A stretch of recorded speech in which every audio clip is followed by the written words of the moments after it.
Assalamu alaikum and welcome back.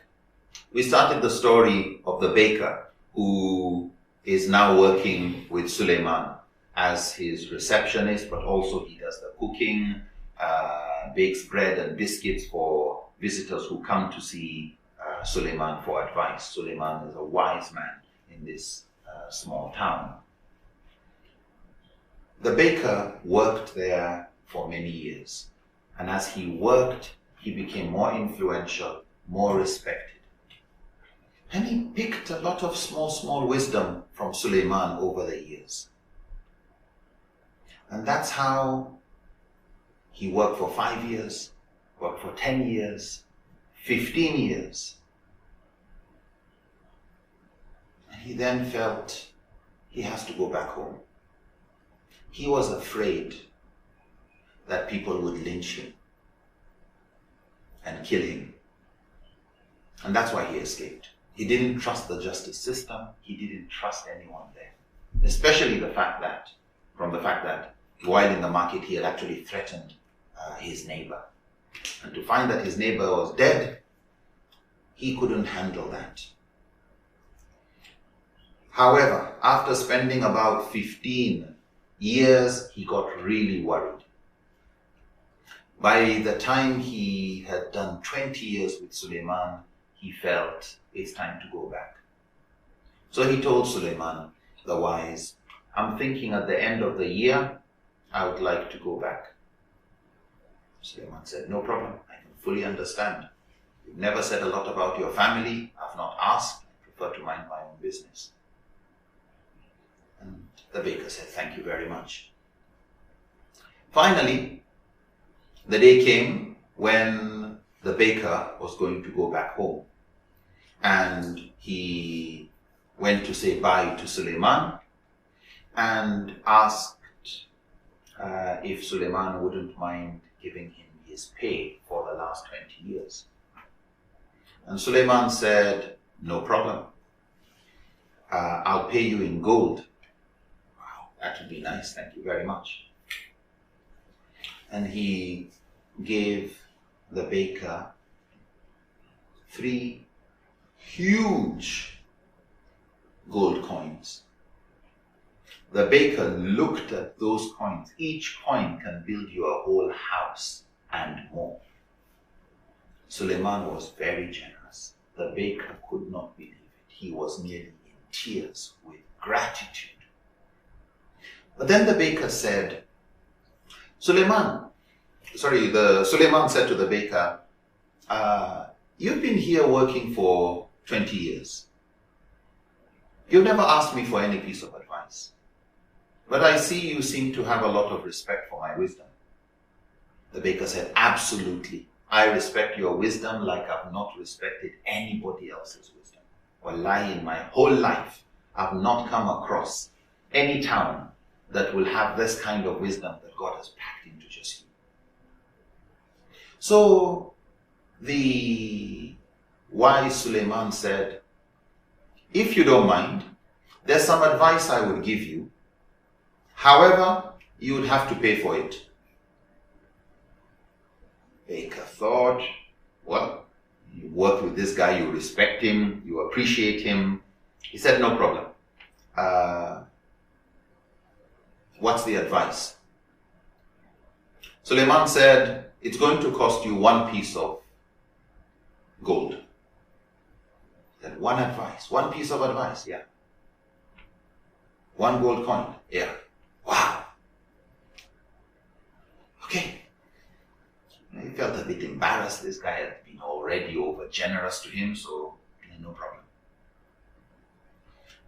So he gave him 1 gold coin, kept it. And Suleiman said to him, I have 3 pieces of advice, and you've paid for the first one. Okay. You promise you'll pay for the rest. Okay. Said fine. The first piece of advice, stick to the road home. Just keep to the road home. Don't get distracted. You said you're going back home. Don't go anywhere else.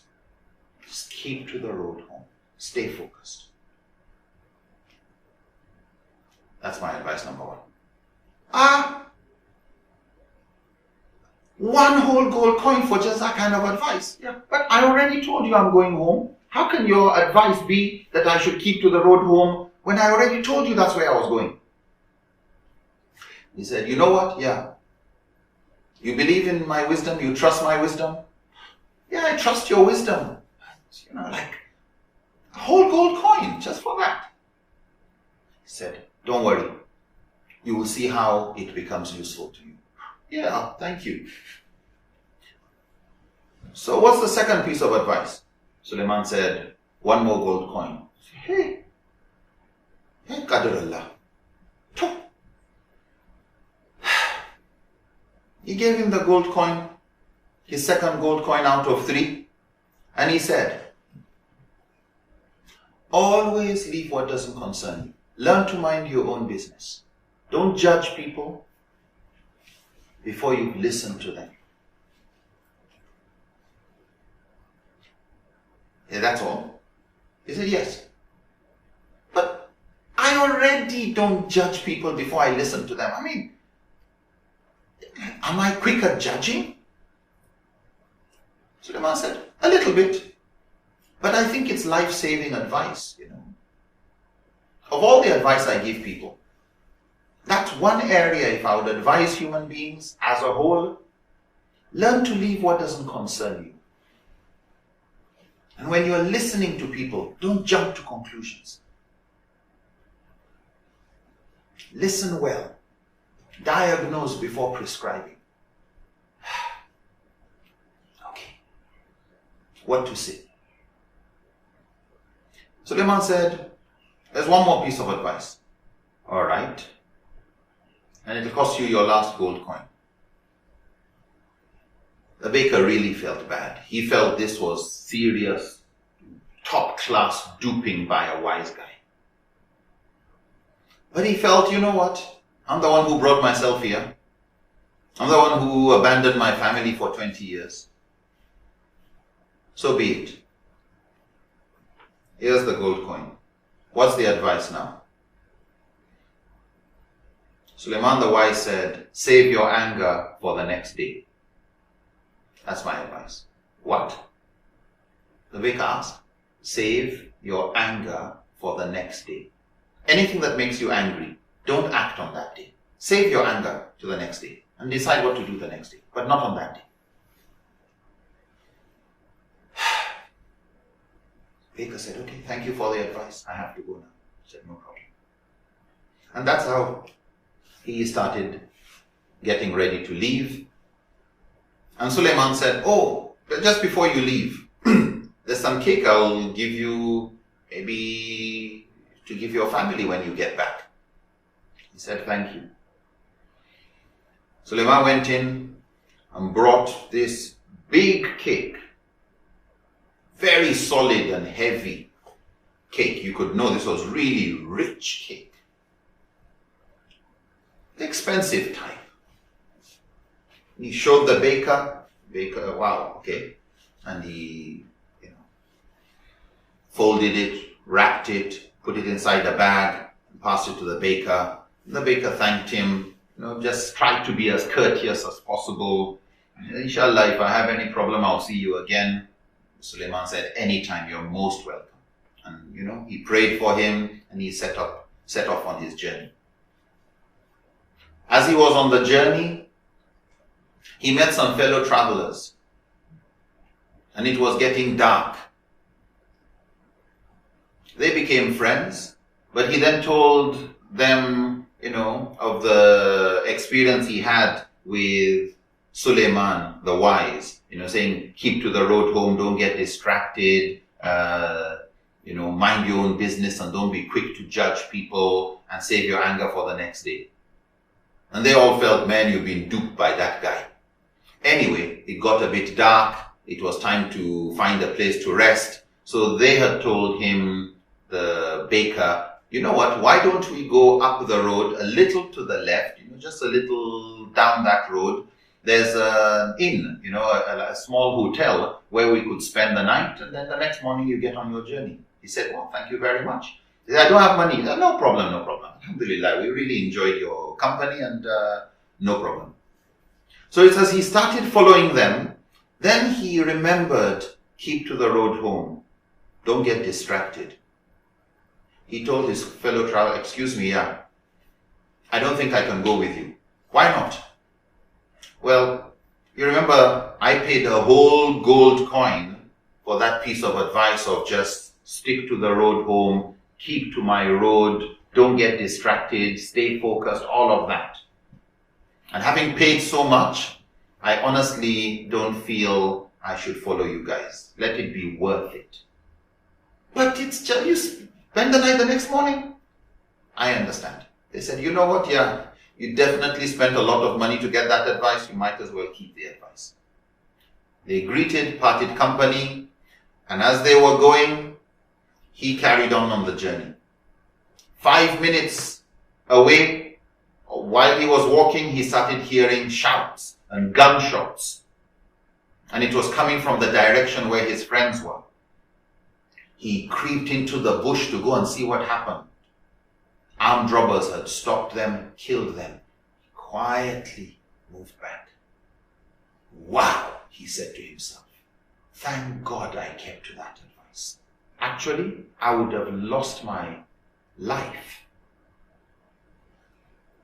had I not respected that advice. He carried on his journey. Found a house where he felt there was enough light for him to stay, and asked the person there, do you mind my staying in your house just for the night? I can sleep on the veranda. This man was a huge guy. A storm was coming.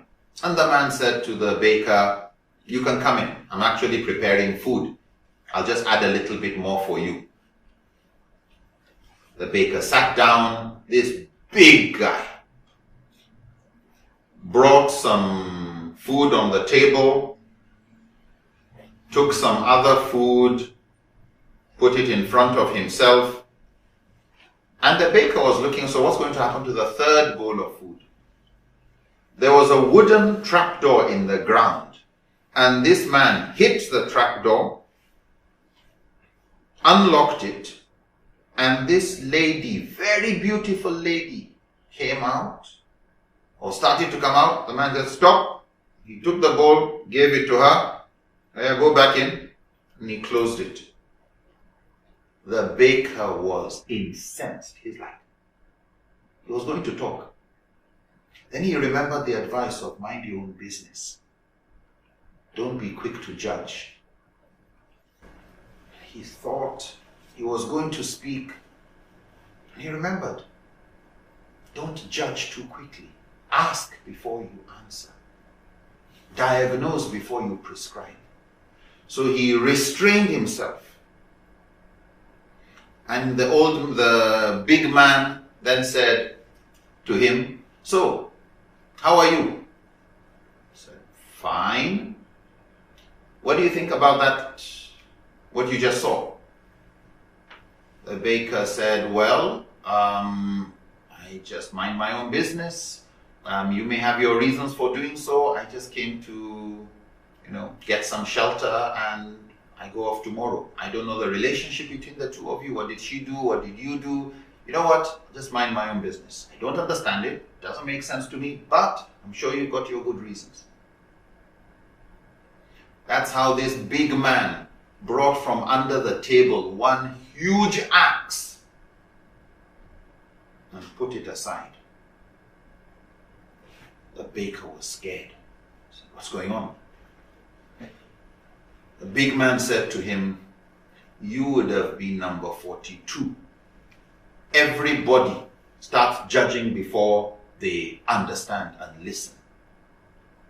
I would have cut your head off if not for your humility and your curiosity.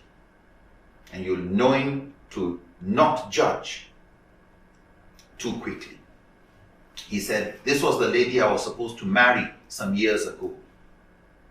but she went and connived with one other guy to poison me, poison my dog.